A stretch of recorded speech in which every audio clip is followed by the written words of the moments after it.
Okay people, this is my 2010 Kia Soul and I'm gonna show you guys how to tell when you have a bad wheel bearing. It will be easier when it's the front wheel because you will feel it in your steering wheel while you're driving, but the back wheel you won't feel it that easily. But since lately I've been getting a popping, grinding sound from the back and it gets really worse now, so I don't know, you guys can probably hear that.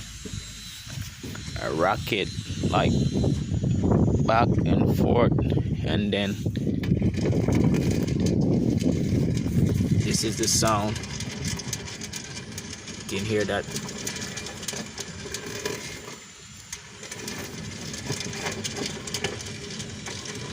Grinding sound.